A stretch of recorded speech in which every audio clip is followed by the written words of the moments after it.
donde realmente hay un nuevo campo es precisamente en las empresas de corte más pequeño, me atrevería a decir de EBITDAs inferiores a 3 millones de euros. Era impensable que un broker te pudiese llegar a mandar oportunidades. ¿Qué pasa hoy en día? Pues que yo mismo todas las semanas recibo propuestas, ideas de empresas precisamente de este tipo. O sea, son empresas que tampoco son negocios porque son muy pequeñitos, pero que están justo ahí. Bienvenidos al podcast de Dilly. Rainmaker, las mejores historias de Money.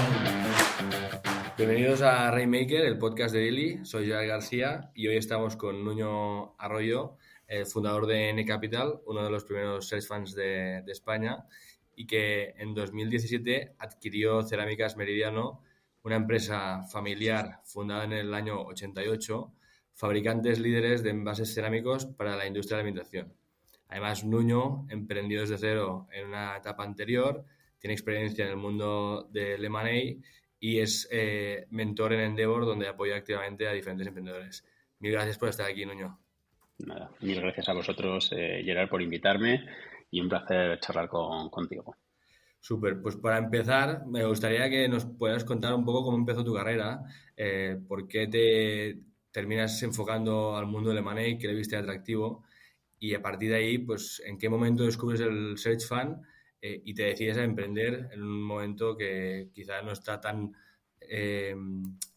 no estaba tan notorio como es ahora mismo, ¿no? Uh-huh.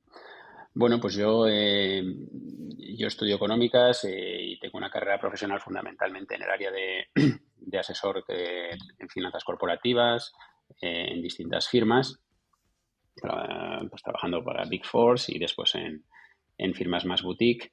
Y anteriormente a lanzar este proyecto, bueno, pues también tuve la posibilidad de ser uno de los miembros fundadores de una empresa de biotecnología en España. Pero no tienes o sea, no habías estudiado, ¿qué te une al sector biotech? No, realmente fue una derivada de un proyecto de corporate finance que recibimos en su día en la firma.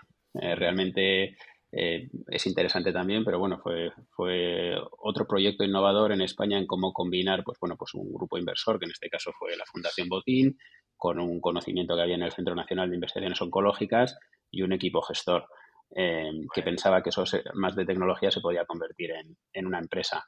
Pero bueno, por contestar a tu pregunta, yo diría que sí, que todos esos años de finanzas corporativas me acercaron mucho al mundo de la empresa familiar. Siempre desde joven tuve la suerte de estar muy cerca de la problemática de los directores generales, la alta dirección, y realmente valoré muchísimo, digamos, el rol del empresario. Entonces, bueno, pues yo creo que es eso lo que me anima posteriormente al tema de biotecnología a combinar un poco mi conocimiento, creo que profundo, de la realidad de este mundo empresarial en España con mi deseo, digamos, de liderar un proyecto empresarial, pero en ese caso no hacerlo desde cero, sino sobre una plataforma existente.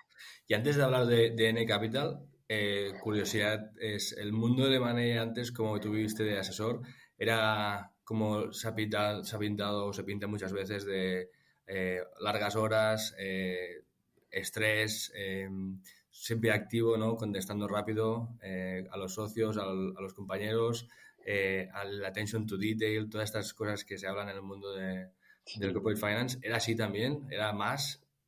A ver, sí, o sea, vamos, en realidad yo creo que aquí hay dos mundos, ¿no? En lo que es la banca de inversión, quitando mercado de capitales, etcétera. Bueno, pues puede haber profesionales que se enfocan en grandes empresas, IBEX, etcétera, y después, bueno, pues hay un mundo inmenso de lo que es la empresa de capital privado. Ya no digo que esté, digamos, invertida por un fondo de private equity, sino que no está cotizada.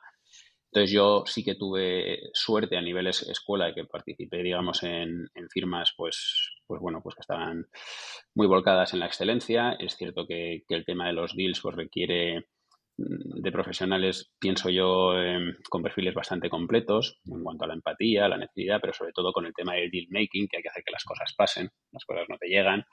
Entonces, bueno, pues sí que hay un tema cierto en todo el tema digamos, de sacrificio, de que no es un negocio de alguna manera regular.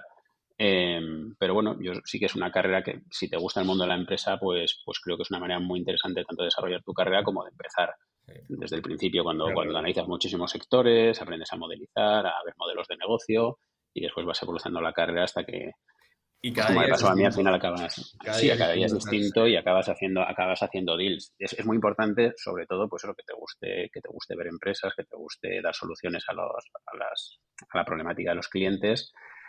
Pero sí, quizás lo que pasaba en ese momento, creo que todavía pasa, Sí, es que efectivamente normalmente estás siempre trabajando con empresas un poquito más grandes de lo que son pymes. Eso claro. sí es cierto. Sí. Y entonces estás en la oficina un día y ¿cómo te llega el mundo del search fund? Bueno, realmente fue por con un compañero mío que se llama Alfredo Basallo, que trabajaba de asociado en la firma y había descubierto por ahí unos papers de Stanford, de la Escuela de Negocios, y bueno, pues nada, me puse a leerlo y oye, pues esto tiene sentido. Esto tiene sentido porque yo era perfectísimamente consciente del problema de sucesión en la empresa Ujú. familiar, tenía muchísimas relaciones de mi trabajo y da igual que tengas un empresario que tenga una empresa que factura 10 millones, que el que tiene la que factura 3.000, todos tienen esa problemática de, bueno, en manos de quién voy a dejar mi legado, cómo darle continuidad al proyecto de mi vida. Después, además, era consciente de que eran empresas que estaban un poco fuera del radar de los inversores tradicionales y, sin embargo, eran terriblemente rentables. Yo siempre comento que, bueno, pues al final, una empresa como la que al final acabé comprando yo, con 10 millones de euros de facturación, puede ser terriblemente rentable, pero para un industrial pues no merece seguramente el esfuerzo de hacer una operación de money por 10 millones de cuota. Y por otro lado, estamos hablando de una situación muy particular porque eh, yo suelo decir que no hay empresa sin empresario. Ujú. Entonces, en empresas de estas tan pequeñas, en el mejor de los casos, los fondos de private equity pues animan más a un capital crecimiento, a poner dinero en manos de un gestor e ir juntos de la mano unos 5 o 7 años. Sin embargo, aquí la situación que nos encontrábamos era, oye, esto es una empresa saneada, que quizás podría ir a más, pero de alguna manera el dueño ha echado ya un poco el freno porque su situación Ujú. personal no le anima a estar pensando en los próximos 10 años y realmente lo que está buscando es digamos, un sustituto, ¿no? Ujú. Y Y además suele entonces, pasar mucho. ¿cómo articulas? O sea, descubres el modelo, tiene sentido porque has visto Pues, algunas pymes. A partir de ahí, al final, creo que hay muchos de los inversores que tú tuviste o que tienes, vaya, que se han ido repitiendo y a partir de esas primeras experiencias invirtiendo en search funds, pues creo que ahora son sí, los LPs de referencia de muchos searchers que sí, van sí. haciendo. Pero claro, en ese momento, pues, ¿cómo empiezas a dibujar el papel? Vale, pues voy a montar Pues, esto, no, a ¿cómo veces, así? bueno, ¿Y a quién llamo? sí, quizás yo siempre me considero, bueno, yo creo que el secreto de estas cosas es que tú te lo creas, ¿no? Al final yo vi el tema este de Estados Unidos, lógicamente pues yo no tenía el capital para comprar una empresa yo solo, pero me parecía que tenía sentido. Dicho esto, ahora lo pienso hacia atrás y digo, menuda locura, pues bueno, pues tienes una persona muy tenaz, creerte mucho lo que estás contando, estar muy preparado a recibir negativas y después ser lo suficientemente inteligente para saber a quién y cómo lo presentas. Yo en mi caso, como no había, digamos, inversores, yo tengo inversores por todo el mundo, Mm. pero sí es cierto que, bueno, vaya a una base quizás más cercana en España, pero digo que tengo inversores en Estados Unidos, en Inglaterra, en Suiza, y todos, absolutamente todos, los 30 que entraron, era la primera vez que entraban en el modelo de Search Fund. Entonces, claro, aquí había que romper, había que ir a los basics. Los basics era que, en general en Europa, pero pasa en todos los lados, normalmente el inversor que tiene capacidad de invertir en empresas privadas lo hace siempre con sus socios, sus dos socios de toda la vida. Es muy difícil pensar en cualquier tipo de operación que rompa esa dinámica de tres socios. Sí. Claro, aquí estabas diciéndole a gente que iba a convivir con otros 15 o más. Entonces, yo intenté explorar un poco lo que veía detrás de los papers de Stanford y cómo esto lo trasladaba a, al potencial inversor. Eso, bueno, pues yo creo que se ha solucionado básicamente haciéndoles a todos relevantes. O sea, yo Sí. lógicamente en mi época, hace 8 años, pues yo no podía contar todo lo que hoy se sabe de los search funds ni toda la documentación que había. Entonces, yo les explicaba que, bueno, que es cierto que era un proyecto personalista, que íbamos a ver la gobernanza que dependía de mí, pero que no iba a haber ningún inversor más relevante, que todos iban a ser igual de relevantes. Mm. Por otro lado, creo que fue absolutamente clave, y es lo que yo tengo en mi accionariado, y incorporar empresarios. O sea, yo no me podía permitir poner dentro del accionariado a personas que estuviesen gestionando fondos de terceros, porque en aquel momento no dabas los tics. O sea, tú al final la metodología era, oye, este señor de qué sector sabe, qué experiencia en gestión tiene, tal, y yo no cumplía ninguno de esos tics. Podía ser una persona pues ¿Y hay, suficientemente atractiva, pero y hay algunas cláusulas tipo que dices, esto pues fue importante dejarlo claro desde el inicio, porque entiendo que hicisteis un pacto de socios. Sí, sí. Sí, no, yo por acabar, Gerard, sí, o sea, lo que te iba a decir es que es clave a quién diriges el proyecto. Entonces, lo dirigía a empresarios que por un lado tienen su faceta de empresario y por otro lado tienen su faceta de inversor. Entonces, ellos, sin embargo, creo que fueron claves dos temas y acabo, y yo creo que es lo que hay detrás. Aparte que se lo creen y que no tienen que dar explicaciones a nadie de dónde ponen el dinero, muchos de ellos que hoy en día pues miramos con tal tienen la humildad suficiente para decir, oye, Nuño, cuando a mí me tocó hacerme cargo de mi empresa familiar o de mi padre, es que igual no estaba ni tan preparado como tú. Entonces, esto sí que tiene sentido. Ya. Pero yo creo que además, en el caso de los hedge funds, había un tema que yo lo vi en Estados Unidos y que fue 100% exitoso, y es el componente give back. Es decir, yo creo que al inversor en search fund sí que le tiene un reward más allá del económico, que se trata del contacto y el apoyo con gente joven. Eso que, claro, yo en su momento todo esto eran hipótesis, hoy en día están totalmente probadas, pero es cierto que yo creo que es, aparte que se ha demostrado que es una buena inversión, es totalmente rewarding para el inversor el tratar con gente joven, ambiciosa, humilde al mismo tiempo, ver De muchas acuerdo. empresas, etcétera. Respecto a los pactos, bueno, básicamente es lo básico, lo que todo el mundo conoce de los search funds. Bueno, pues tienes un esquema en el que inicialmente, pues sí es interesante porque tienes una libertad de liderar un proyecto, de alguna manera con un coaching de personas que tienen más experiencia, que te acompañan tanto en la fase de search, que yo creo que donde ahí será seguramente donde más se mejore fruto de la experiencia, porque es cierto que es muy, muy importante el activo. Y después también en la parte de operaciones, pero la realidad es que tú eres líder y responsable y tienes una libertad de acción muy, muy notable.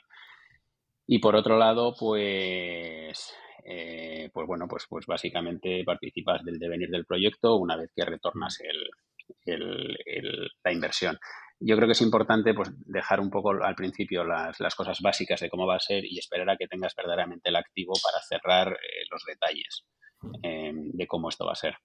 Y además yo creo que el empresario que participe en Search Funds al final tiene visión más a largo plazista que alguien que busque un exit, aunque el objetivo final de un Search Fund es buscar el exit, ¿no? Pero eh, o sea, hay menos agobio por salida si eres empresario que... Sí. Sí, al final, o sea, yo creo, como empresario, bueno, lo primero para meterte en un tema de search funds y más es que te guste verdaderamente convertirte en empresario y liderar un proyecto. Esto es la base de todo. Sí. Por supuesto, además hay que intentar ganar dinero porque de eso se trata para ellos y para ti. Mm. Pero yo muchas veces digo que la motivación no es pegar un pelotazo, sino que tienes que darte cuenta de todo lo que te puede pasar y que te apetezca tomar decisiones, te apetezca transformarte. Eso es realmente la fuerza motor de todo. Sí. Eh, entonces, perdóname, me comentabas que se me ha ido el hilo. No, lo que Eh, decía es que el tener empresarios en el cap table quizá sí, tienes menos exigencias de un good performance, ¿no? Es más sí. tiene que preservarse y perdurar.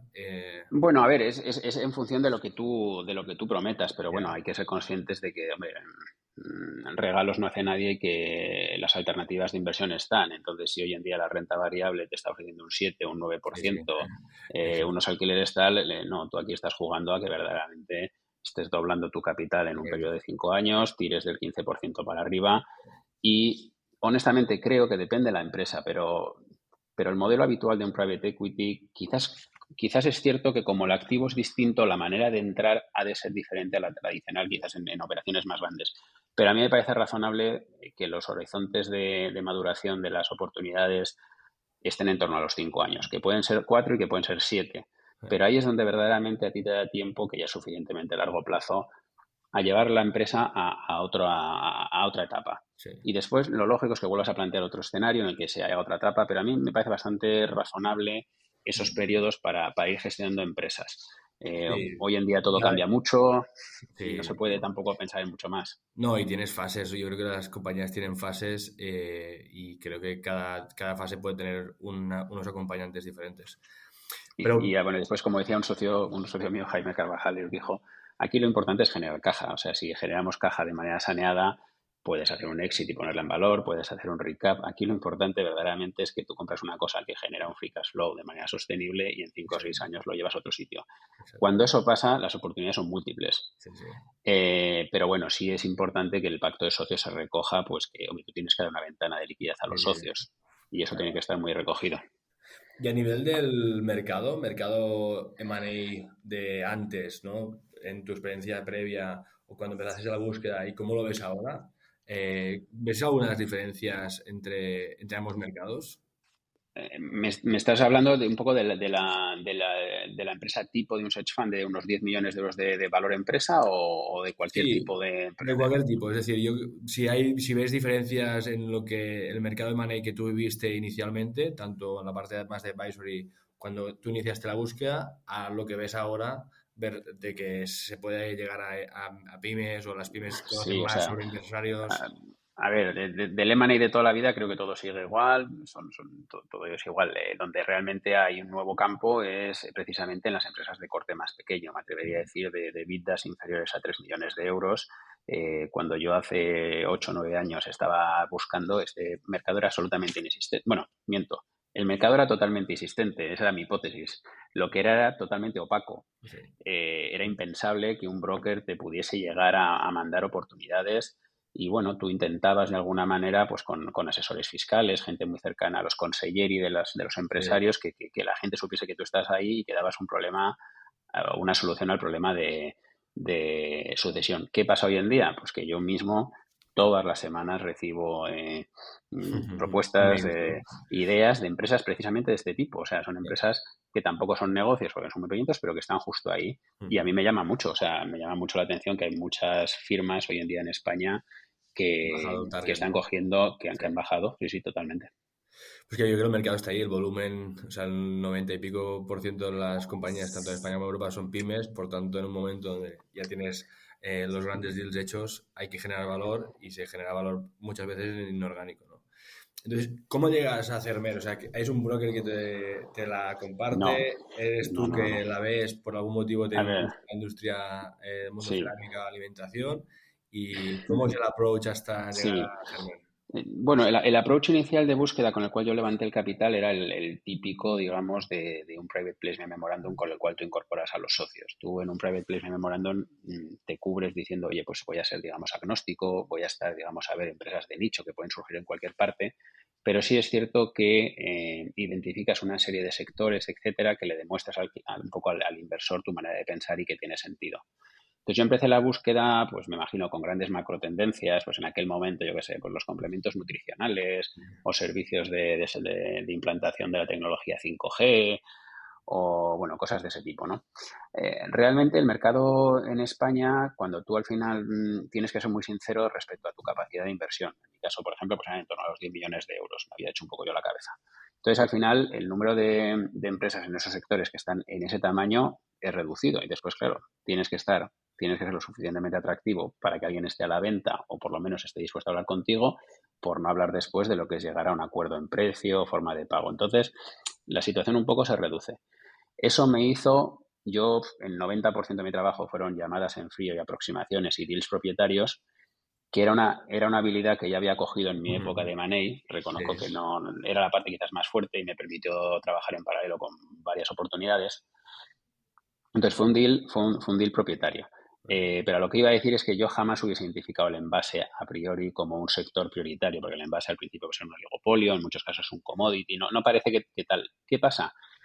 Que muchas de estas empresas donde se da la situación familiar, etcétera, están justo en esos límites, en esos bordes. O sea, siempre hay alguien que ha hecho algo de nicho Sí. y que está compitiendo en un sitio muy concreto y por lo tanto, pues como fue el caso de Cermer, ¿no? De repente pues identificamos una empresa que no tenía una labor proactiva de venta, que vendía mayoritariamente por todo el mundo, pero que en realidad no vendía, en realidad estaba de alguna manera sirviendo lo que le pedían por el boca a boca, que además tenía una base tecnológica espectacular, pues sí que ya te lo explicaré, pero básicamente la cuestión no es hacer envases cerámicos, sino hacer millones de envases, todos dentro de las tolerancias exigentes que requieren los fabricantes de yogures, de platos precocinados, para meter en sus líneas automatizadas, con una tecnología además de termosellado. Decías, joder, esto tiene algo de especial, esto es Sí, único. sí, ¿Cómo es posible que venga alguien de Australia y lo esté comprando aquí en Valencia? claro. Entonces, bueno, pues eso, lógicamente, yo Atrae, ¿no? había visto muchas cosas en mi vida y dije, esto Claro. tiene algo. ¿Y en qué fase de la búsqueda te encuentra esto? Porque entiendo que el Search Fund son 2 años de búsqueda aproximadamente, ¿no? O sea, ¿en qué fase Pues encuentras Cerner? ya ha pasado mucho tiempo de esta tal, pero bueno, sí me acuerdo perfectamente. Yo creo que Sí, fue en enero del 2016. Yo creo, yo tenía varias cosas en paralelo. Yo creo que entré en contacto por primera vez con, ya te digo, Sí, un sí. email en frío, cómo hay que aproximarse para que la persona tal, poco a poco, yo creo que sí fue en enero y el deal nos llevó a cerrarlo como unos 10 meses, 11 meses. O sea, que es como la mitad de tu búsqueda, ¿no? Mitad de tu búsqueda. Sí, sí, yo estuve 23 meses buscando. Es cierto que durante el proyecto abandoné yo cosas que podía haber cerrado, Mm, de lo cual en su momento me alegré, porque en muchos casos se desviaban un poco de lo que es lo que había prometido. ya. Pues en un caso era, imagínate, pues desarrollar unas clínicas, en ese caso me acuerdo que eran de temas de varices o cosas así, pero que me parecían un negocio muy interesante, pero era diferente a lo que había hecho. Me planteé también en situaciones un poco oportunistas de empresas que no estaban estructuradas bien desde el punto de vista de balance y estaban a punto de llegar a break-even y decías, oye, pues... Y bueno, y después otras que sí que encajaban con mis criterios de inversión, pero que no acabaron de convencerme. ¿Llegaste a ofertar para otras empresas? Bueno, llegué a mostrar interés a ofertar y que me lo rechazasen. Ah, En la mayoría de los casos por un desacuerdo en precio, ya. porque después todas estas empresas, que por lo menos estoy pensando en tres bastante gordas, han sido compradas por fondos, etcétera, y hoy en día literalmente han multiplicado así que por 15 veces su valor. O sea que tuve bastante buen ojo, creo, a la hora de identificar empresas potenciales de adquisición. Pero bueno, el caso de Cermer, reconozco que también hay un momento un poco de enamoramiento, ¿no? Hay un momento en el que lo Mm. empiezas a ver. Tú ves ahí una fábrica y dices, hostia, esto, y le vas dando forma y a mí me gustó el vendedor, me gustó la empresa, me gustó lo que se podría hacer con ello. Eh, Ahora ya tengo más años, más experiencia, que te sirve también para ver un poco pues cosas, pero no hay tampoco una empresa perfecta. Siempre hay cositas Sí. que pueden ser buenas, malas. En el caso de Cermer, pues ser única en el mundo y casi no tener competencia en lo que hace porque es muy difícil, es muy positivo, pero bueno, para Sí. otros casos pues puede ser, tiene sus alternativas. La parte, o sea, porque claro, Cermer está en Castellón, si no Uh-huh. voy mal, y tú eres de Madrid toda la vida, ¿no? Bueno, yo he vivido en Madrid, pero yo soy de Burgos. Yo soy burgalés y lo que pasa es que, bueno, he vivido en el extranjero y en Madrid. Y sí, cuando decidí hacer el tema del Search Fund, estaba viviendo en Madrid. En ese momento ya estaba compaginando la parte esta de Corporate Finance con Hostia. un poco la desvinculación de la empresa de biotecnología que te contaba, que duró 5 años. Eh, y bueno, hombre, yo lo que diría a todo el mundo es que, claro, a diferencia de emprender una cosa realmente en tu garaje, Sí, si te decides a comprar una empresa, ya sea con el modelo Search Fund o con tu dinero, etcétera, pues hombre, es fácil que amplíes tu rango geográfico. Entonces yo muchas veces cuando me han pedido, pues bueno, pues que hable con personas que quieren montar Search Funds o inversores que me dicen, oye, Nuño, ¿a ti qué te parece este chaval o lo que sea? Hombre, es muy importante que tenga la madurez suficiente para saber a lo que se va a enfrentar. Yo en mi caso, cuando compramos la empresa, pues tenía mi primera hija y nos mudamos a vivir a Valencia, que es un sitio fantástico. Pero bueno, sin lugar a dudas, sin el apoyo de mi mujer y la comprensión, esto hubiese sido posible, imposible. claro. Porque además, oye, pues te gusta mucho, pero es muy importante tener una vida, digamos, compensada y balanceada. Y yo creo que es un tema a analizar. O sea, yo como inversor, si tuviese que invertir en alguien, me gustaría que fuese consciente de esto. Esto supone, al final, lo que le estás prometiendo a la gente es que te vas a poner al frente de una empresa y quizás pues, con los años haces más teletrabajo y más cosas de este tipo, pero vamos, te aseguro que en los primeros 3 años estás metido en todo. Claro, claro, Eh, sí, y entiendo que no conocías a nadie, ¿no? En Castellón. O sea, al final es trabajo y familia, principalmente, ¿no? Sí, sí, nosotros nos mudamos aquí porque mi mujer tuvo la suerte de poder seguir trabajando en Madrid, teletrabajar antes de que ahora ya se ha impuesto, pero estamos Sí. hablando hace ya 8 años. Entonces ella va y viene pues una vez por semana a Madrid, lo cual está fenomenal. Vivimos un poquito a las afueras de Valencia, que está a 35 minutos de las fábricas. Ya. Porque al principio tuvimos una fábrica, ahora te contaré, pero ahora ya tenemos dos y bueno, también viajo mucho.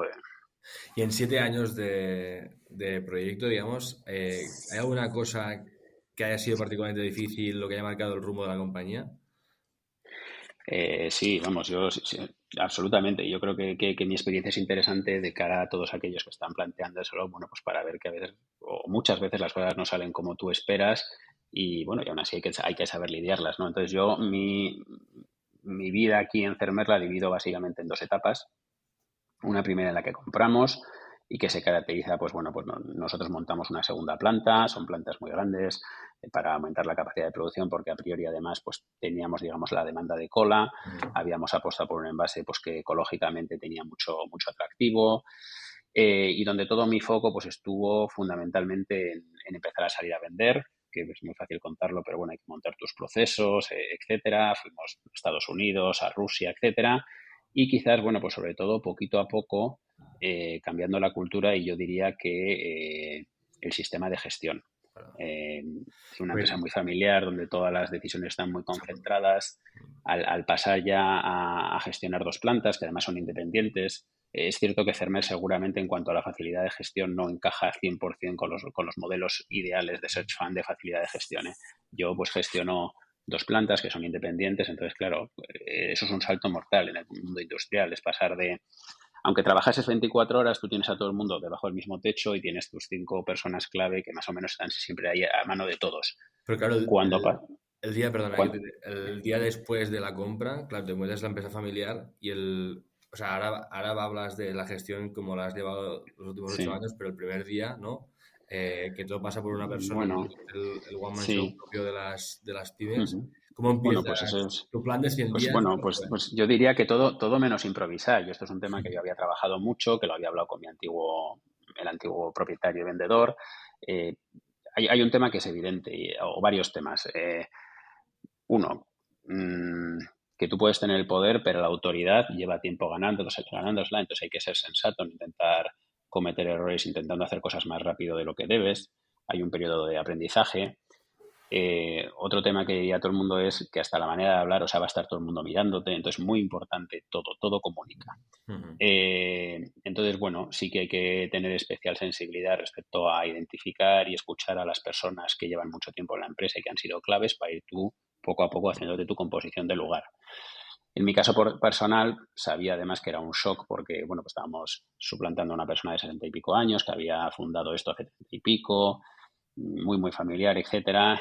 Entonces, bueno, yo reconozco que yo llegué, dije de cerámica no sé nada, pero bueno, pues entiendo que tenemos un proyecto que yo lo he compartido con Fernando, que se puede llevar a cabo y que es muy atractivo. Y ese proyecto de crecimiento fue un elemento muy motivador, Ya. que me ayudó además mucho pues a meter a todo el mundo y que la verdad es Y que fuese impresionante. O sea, los 3 primeros años fueron impresionantes lo que se consiguió. Entonces, bueno, yo creo que eso es un tema muy importante. O sea, cómo vas a llegar, qué vas a transmitir, etcétera. y Fernando estuvo, o sea, la transición, ¿en cuánto tiempo la planteasteis? Pues mira, aquí no hay una regla que valga para todo, Sí. ¿vale? Yo en mi caso particular y en este caso, y lo hablé con él muchas veces, lo tuvimos clarísimo los dos. Él además había tenido, aunque era una persona de 60 y pico años en ese momento, él había tenido la experiencia personal de haber sido comprada la empresa de su padre por una multinacional y quedarse 2 años dirigiendo. Yo, honestamente, Cermeria era una empresa con un equipo directivo, etcétera. A mí me parecía que iba a ser muy difícil convivir con los dos en la propia empresa a nivel directivo e incluso en el consejo. O sea, Ujú. yo creo que al final compras una empresa y tienes que no equivocarte, pero tienes que tener la libertad de equivocarte y tener las manos. Entonces yo pues acordé con él, sobre todo los primeros años, pues yo me veía una vez con él a la semana, íbamos compartiendo todo, pero fuera, o sea, O sea, él ya no nada que ver, estaba en nada el día a día. oficialmente, Él ya no nada, estaba. nada, nada. Yo estuve un Venía a la mes con fábrica. él, o sea, yo estuve un mes con él y después pues estaba a mi disposición para lo que sea, pero fuera del canal oficial y yo ahí se lo agradezco porque creo sinceramente que lo hizo por el bien de todos, o sea, es decir, me puedo equivocar o no, pero es relativamente imposible eh, en este caso en particular, que era gestor, fundador, tecnólogo, etcétera, pues convivir los dos y que yo poco a poco me fuese haciendo la idea. Entonces, el primer mes o mes y pico, no me acuerdo cuándo fue, pues sí que fuimos viendo proveedores fundamentales, Portugal, no sé dónde, tal, clientes, me acompañó, la gente, y él, bueno, pues me iba dando sus ideas. Y no Y yo creo que fue lo tuvisteis correcto. miedo, ¿no? Porque hay muchos empresarios que tienen miedo al vender de si los clientes van a dejar de comprar, si mi proveedor va a asustarse. En estas, ahora que has hablado de esto, de las reuniones que tuvisteis los dos, ¿no? Un poco, yo creo, anunciando el cambio. Hmm. ¿Qué feedback o qué opinión disteis A ver, en tu lado? a mí el mercado y mi aventura en 7 años ya para 8 ha cambiado mucho. Me estás hablando de los primeros 3 años, yo diría hasta marzo de 2020, que fue cuando es el COVID. El negocio de Fermer tenía una cosa muy buena. El negocio en principio de alimentación con productos recurrentes, yogures, helados, es muy recurrente. Después, nosotros teníamos grandes multinacionales, Nestlé, Unilever, Fleury Michon, Totsanco, etcétera. No teníamos, digamos, nada por ahí que no fuese oficial. Entonces, todo eso también me animó mucho de cara a la compra de la empresa. Lógicamente, siempre hay un momento en el que piensas que puede pasar algo, pero en mi caso no fue así. Realmente nosotros, el problemón que teníamos es que el primer año que llegamos, fabricando solo en una fábrica, no dábamos abasto a servir y no habíamos salido a comprar, que también es un problema, ¿eh? También es un problema porque los clientes te pueden dejar por no atender su crecimiento y poder seguir con otras opciones como pueda ser el vidrio, el plástico, el cartón. Pero yo no tuve ese problema. Tuve otros, pero no ese. Porque la gente, ¿por qué elige la cerámica versus otro material? Bueno, a ver, la visión nuestra de la empresa, bueno, en principio, la visión es ser la marca o convertir, quisimos convertir, era Cerámica Meridiano, ya apostamos por una marca que era Cermer, trabajamos mucho el tema de la marca y que fuese la marca de referencia a nivel mundial de envase cerámico para alimentación. Ujú. Nuestra propuesta de valor, pues más que un puro envase en cuanto a su funcionalidad, ¿vale? Que es, oye, pues contener un alimento, es más una herramienta de comunicación que permite transmitir la calidad superior del producto.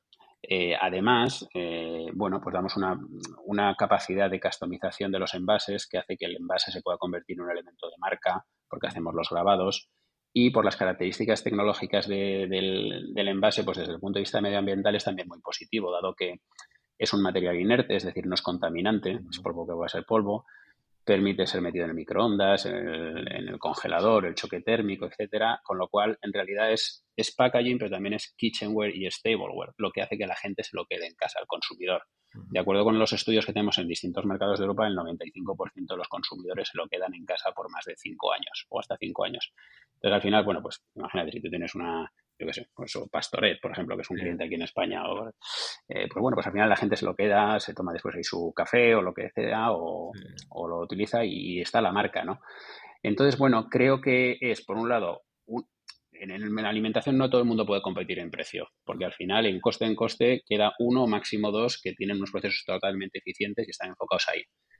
Entonces, en diferenciación y en calidad, tú necesitas de alguna manera comunicar pues que el yogur que haces es de una leche determinada, con un producto determinado, que el limón tal, y es muy difícil comunicarlo, sobre todo para los pequeños. Entonces, yo creo que el envase se transforma en eso, ¿no? Es la guinda. Ujú. Entonces, bueno, yo diría que todos nuestros clientes, nosotros tenemos clientes en el mundo de alimentación, en yogures, en platos precocinados, en helados, en salsas, en quesos. Piensa que casi el 90% lo vendemos fuera de España. Todos en común, creo, tienen la característica de ser indulgentes. Es decir, no está asociado a un producto familiar de yo compro 12 yogures para mi familia, sino que yo el viernes por la noche acabo de trabajar y me doy un capricho y me tomo pues el mejor postre, el mejor lava cake, o me tomo un queso San Feliciano San Marcelán y me lo tomo en cerámica. O sea, tú inmediatamente asocias que lo que vaya en cerámica va a ser superior al resto de la categoría. Ah, Esa es su razón de ser. Y ahora, o sea, hablabas de lo del COVID, que al final lo había pasado por alto, pero el hecho de que bueno, se para el mundo, y yo creo que el COVID llega como a mitad de este camino que estás, llevas camino 8 años, ¿no? Yo no sé si habías tenido la fábrica ya y habías hecho la ampliación de las naves y demás. Claro, Sí. ¿cómo gestionas en primera mano, Bueno, no? Esto sí. no estaba en el Excel, seguramente. No, no, no, Me no, en absoluto. planteaste la compra. Ni esto ni todo lo de después. Pero bueno, en principio, ya te digo, en los primeros 3 años y pico, pues el plan era el acordado. Montamos una nueva fábrica, salimos a vender, crecimos las ventas más del 50%, más del 40%, el free cash flow había aumentado un 50%, habíamos devuelto la mitad de la deuda que yo había utilizado para la compra. Y lo que pasó es que, bueno, en 2018, claro, me pilló con la nueva planta, Ujú. doblé la plantilla de 75 a 140 personas, porque son plantas que funcionan 24 horas, además con un equipo directivo adecuado para poder crecer, que como te comentaba, pues ya son 2 plantas, necesitas Ujú. verdaderamente ejecutivos, gente que esté dispuesta a tomar decisiones, etcétera. Y en mitad de todo eso, pues vino el tema de COVID. Entonces, ¿qué nos pasa a nosotros? Bueno, pues que en realidad, esto es un poco intrínseco, todo el conjunto del proyecto se trata de mostrar en países como Estados Unidos, en Canadá, etcétera, que el envase cerámico, que es desconocido, es una alternativa real de packaging para lanzar productos todo el año, no para hacer 3.000 unidades en Navidades. Piensa que nosotros podemos fabricar unas 400.000 unidades al día. Entonces, tiene que ser... Entonces, lo que pasó con el COVID fue que de alguna manera se paró durante 2 años absolutamente todo lo que era el lanzamiento de nuevos productos, innovaciones, pues porque no se daban en alimentación, cuando tú lanzas algo nuevo se deben dar una serie de condiciones que el marco sea perfecto, porque tampoco tienes muchas posibilidades de lanzar algo y probarlo. Entonces eso fue verdaderamente un golpe en la línea de flotación porque nos pilló totalmente invertidos con estructura y demás. En ese momento, yo el año 2020 tomé la decisión de acabar una parte que habíamos hecho que tenía que ver con el cambio de gestión, de que se implantase pues, todo el sistema de gestión basado en procesos, incluso la implantación del SAP. Pero a partir de ahí, inevitablemente, pues tuve que aprender o que desarrollar una gestión de cuando las cosas van mal.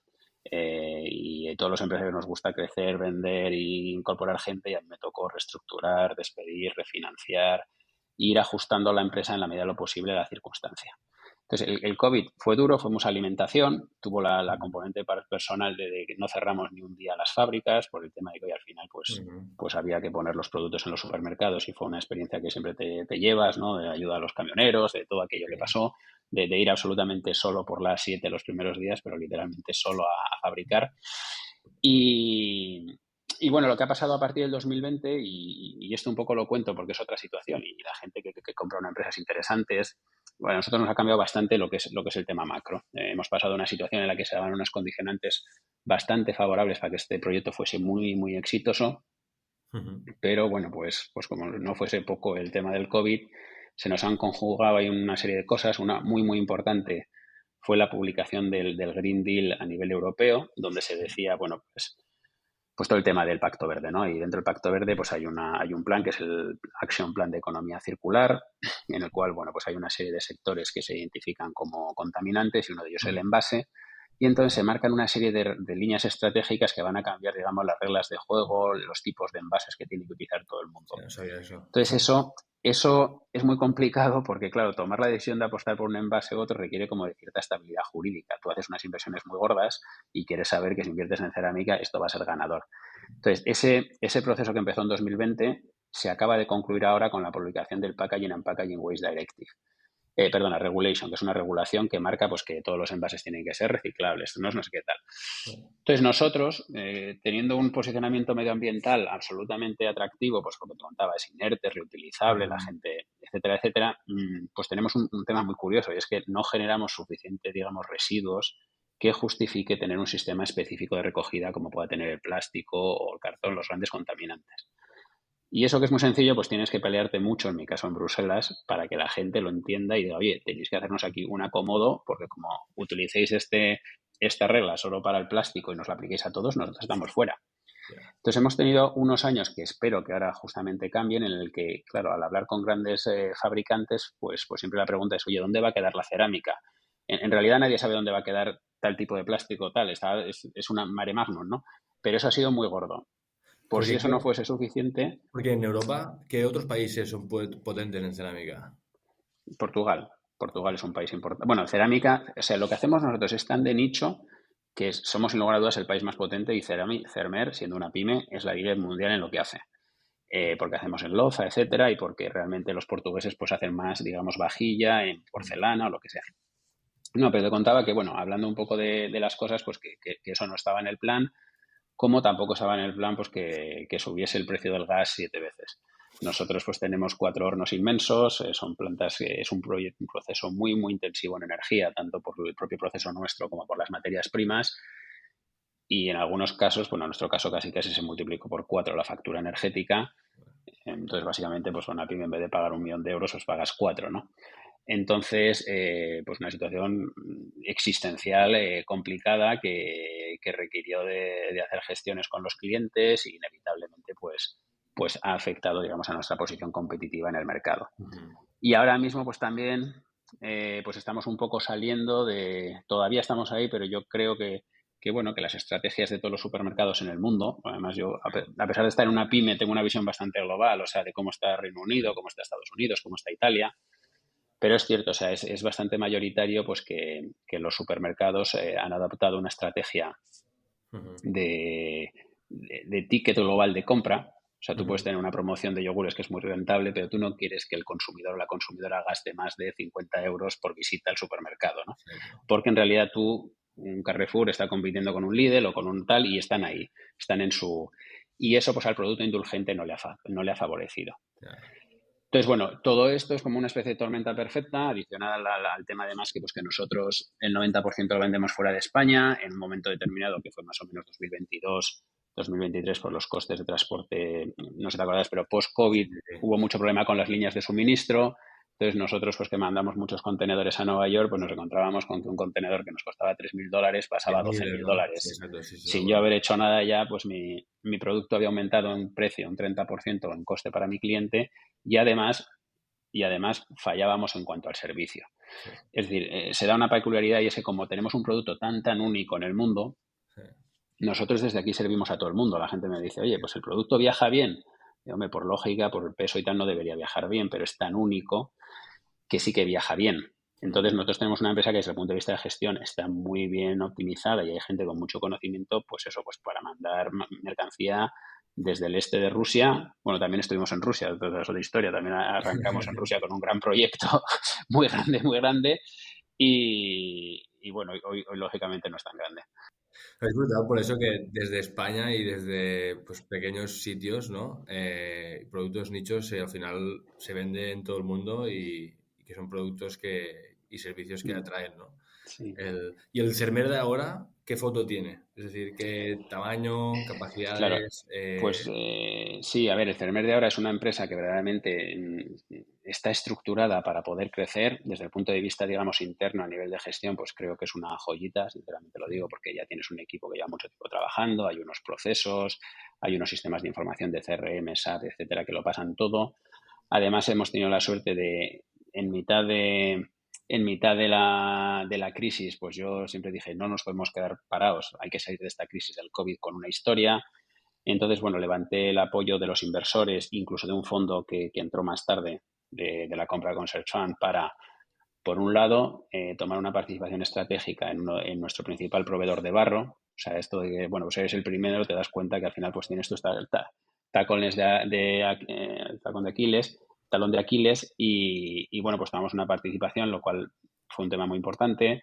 Y después, pues podemos decir con orgullo que hemos montado unas plantas para la cual se ha hecho una inversión casi de 5 millones de euros con la entrada de un fondo que se llama Okendo Capital para la digitalización del proceso. Básicamente, dicho muy sencillo, como te comentaba, o sea, cerámica hace mucha gente en el mundo, lo que la gente no sabe hacer o no hay un competidor como nosotros son envases bonitos, a precios razonables y todos dentro de las tolerancias exigentes. Entonces, digamos que con la digitalización que supone, digamos, poner sensores en todo el proceso y cambiar un proceso desacoplado por un proceso en línea, etcétera, tú de alguna manera estabilizas todo el proceso. En vez de esperar a que salga el envase a final de la línea y ver si encaja o no encaja, lo que hoy en día hemos hecho es ir sensorizando todo y si cualquier cosa se sale del parámetro, pues no sigue adelante en el proceso. Entonces, eso es industrializar un proceso de fabricación que tenía sus componentes artesanales en cierta manera y que creo que es el futuro, mi visión de futuro de la empresa.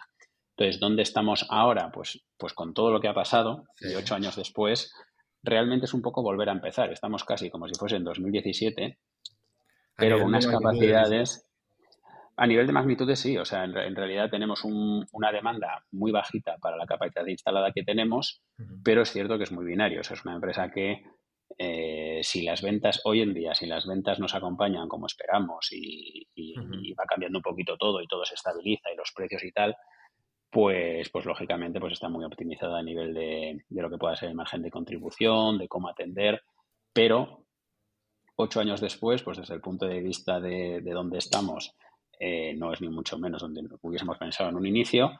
De hecho, el éxito ha sido pues pasar esta travesía de 4 o 5 años que han sido durísimos y pues tener otra oportunidad. Entonces sí, pensamos que sí, que el éxito está en que a poco que entren un poquito las ventas y demás, pues es una empresa que teóricamente, como tú dices, con el Excel, pues podría dispararse hasta los 5 millones de euros de EBITDA si la llenamos, las fábricas, sin problema, pero que ahora mismo pues tiene un nivel muy bajito Es que además de ser uno de los primeros search fans de España y que una de las cosas que siempre hemos hablado, me parece atractivo de la historia, es la experiencia y al final que no todo es de color rosa, ¿no? Y todo es fácil en este mundo y mundo de pymes familiares que todo pasa por una persona.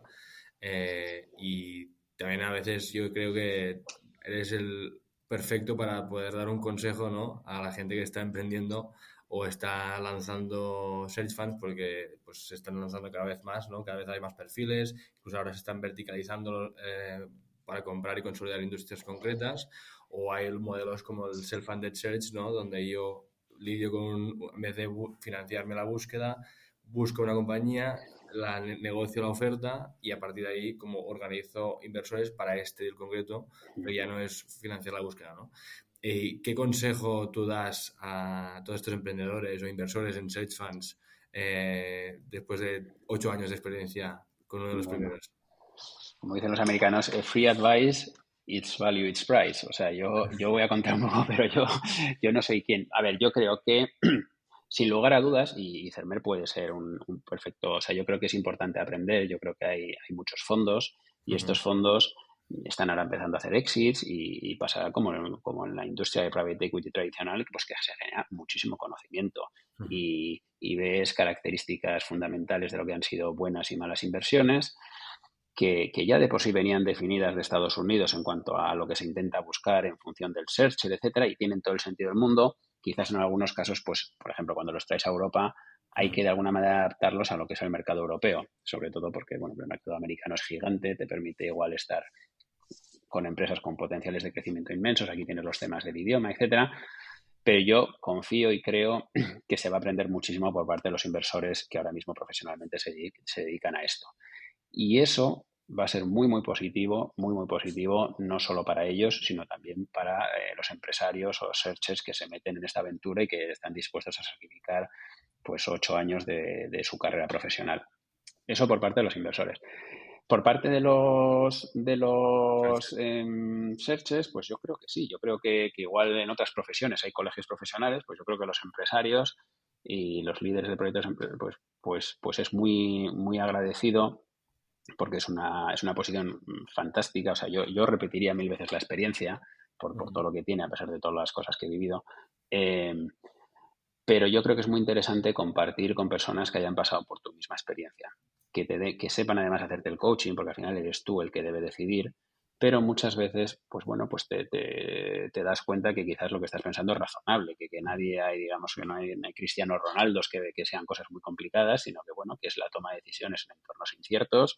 Uh-huh. Mm, y bueno, cada uno, ten en cuenta también, yo creo que o sea, lo bonito también de ponerte al frente de empresas de este tipo es que son cosas muy completas. O sea, el que hace un search fund, pues primero tiene la parte de deal making, que oye, que tiene que analizar muchos sectores, tiene que saber estructurar, tiene que levantar la financiación, etcétera. Y eso es cuando te pones ya a operar la empresa, pues bueno, pues tienes muy importante pues toda la parte estratégica, oye, dónde vamos a competir, cuáles son nuestras capacidades, etcétera.